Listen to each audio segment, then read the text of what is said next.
मित्रांनो, नवीन वर्षाच्या सुरुवातीला पेन्शनच्या एका नियमामध्ये फार महत्त्वाचा बदल करण्यात आलेला आहे। याबाबत पेन्शन डिपार्टमेंटने 1 जानेवारी 2024 रोजी एक ऑफिशियल नोटिफिकेशन सुद्धा जाहीर केली आहे। हा महत्त्वाचा बदल हा कुटुंब पेन्शन म्हणजेच फॅमिली पेन्शन संदर्भातील आहे।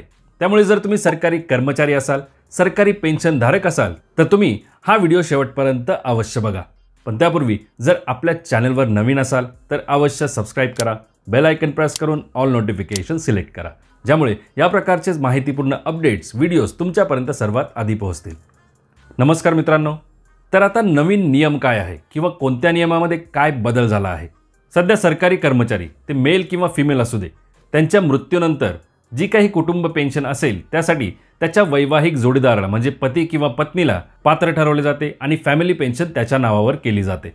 पण आता सरकारच्या या नवीन नियमामुळे ज्या व्यक्ती किंवा ज्या महिला या पतीपासून विभक्त राहतात, वेगळ्या राहतात किंवा त्यांच्या वैवाहिक जीवनामध्ये काही वादविवाद असतील तर अशा महिला सरकारी कर्मचाऱ्यांना किंवा पेन्शनधारकांना आता या नियमाचा दिलासा मिळणार आहे।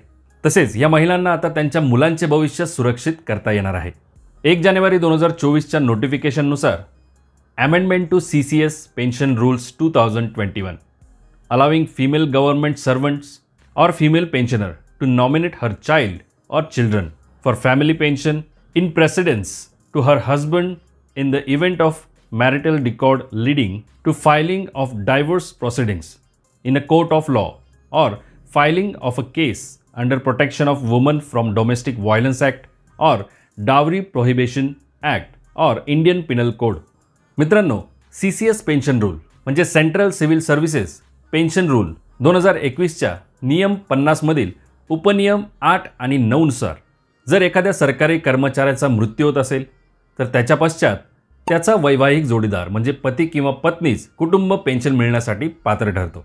आणि जर अशा वैवाहिक जोडीदाराचा म्हणजे पती किंवा पत्नीचा मृत्यू झाला किंवा काही कारणास्तव ते पेन्शन मिळण्यासाठी अपात्र ठरले तर अशा परिस्थितीमध्ये त्या सरकारी कर्मचाऱ्याचा किंवा पेन्शनधारकाच्या मुलांना अथवा कुटुंबातील इतर सदस्यांना पेन्शन मिळण्यासाठी पात्र ठरवले जाते। आता सरकारच्या या नवीन नियमामागे कारण म्हणजे बऱ्याचशा डिपार्टमेंटकडून तसेच मंत्रालयांकडून महिला सरकारी कर्मचारी किंवा पेन्शनधारकांकडून एक मुद्दा समोर ठेवण्यात आला। तो मुद्दा म्हणजे जर सरकारी महिला कर्मचाऱ्याचा किंवा पेन्शनधारकाचा तिच्या पतीसोबत काही वैवाहिक वादविवाद असेल ज्यामुळे कोर्टामध्ये त्यांची डायव्होर्स केस चालू असेल म्हणजे घटस्फोटासाठी कार्यवाही सुरू असेल किंवा महिला सरकारी कर्मचारी अथवा पेन्शनधारकाने तिच्या पतीच्या अगेन्स्ट म्हणजे तिच्या पतीच्या विरोधात जर डोमेस्टिक व्हायलन्स ॲक्ट अंतर्गत अथवा डावरी प्रोहिबिशन तसेच इंडियन पिनल कोड अंतर्गत एखादी केस फाईल केलेली असेल तर अशा परिस्थितीत महिला सरकारी कर्मचाऱ्यांना किंवा पेन्शनधारकांना त्यांच्या पतीच्या ऐवजी त्यांच्या मुलांना मृत्यूनंतर कुटुंब पेन्शनसाठी नॉमिनी लावता येणार का? तर या मुद्द्यावर महिला व बाल विकास मंत्रालयासोबत चर्चा करून तसेच सर्व बाबी तपासून महत्त्वपूर्ण निर्णय आता घेण्यात आलेला आहे। जर महिला सरकारी कर्मचारी किंवा पेन्शनधारक यांच्या संदर्भात कोर्टामध्ये घटस्फोटाची केस चालू असेल अथवा महिला सरकारी कर्मचारी किंवा पेन्शनधारकाने तिच्या पतीच्या विरोधात domestic violence act, dowry prohibition किंवा इंडियन पिनल कोड अंतर्गत एखादी केस फाईल केलेली असेल आणि या केसेस सुरू असताना किंवा पेंडिंग असताना जर त्या महिला सरकारी कर्मचाऱ्याचा किंवा पेन्शनधारकाचा मृत्यू झाला तर अशा परिस्थितीमध्ये तिच्यानंतर दिली जाणारी कुटुंब पेन्शन ही तिच्या पतीच्या ऐवजी तिच्या मुलांना मिळावी अशी रिक्वेस्ट किंवा अशी विनंती महिला सरकारी कर्मचारी किंवा पेन्शनधारक आता सादर करू शकतात।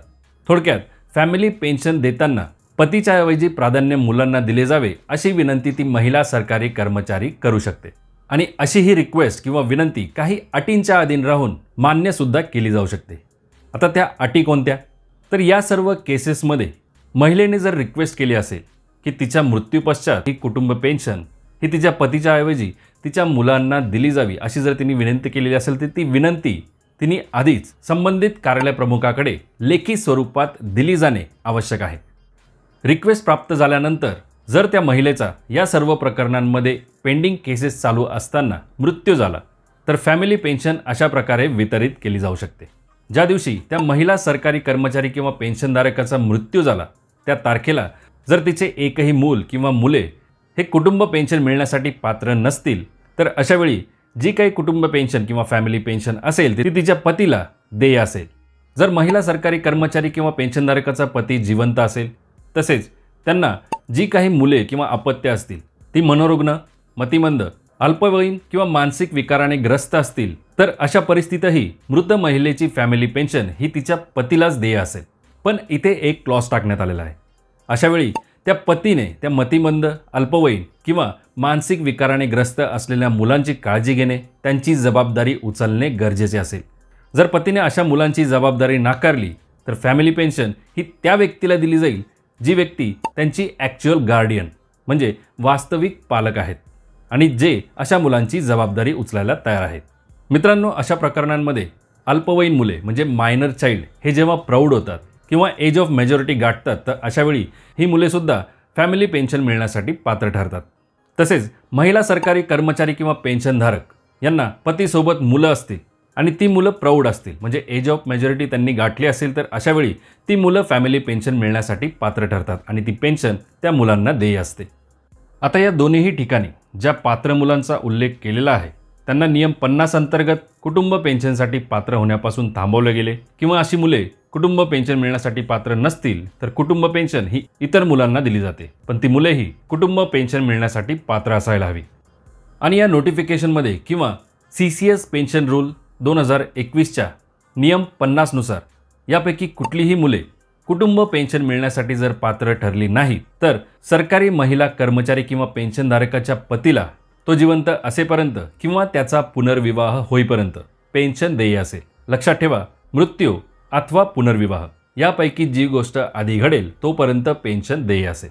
तर मित्रांनो, सरकारी महिला कर्मचारी आणि पेन्शनधारक यांच्यासाठी बदललेल्या या नियमाची माहिती इतरांसोबत नक्की शेअर करा आणि अशाच माहितीपूर्ण व्हिडिओसाठी चॅनलला जरूर सबस्क्राईब करा। धन्यवाद मित्रांनो। जय हिंद, जय महाराष्ट्र।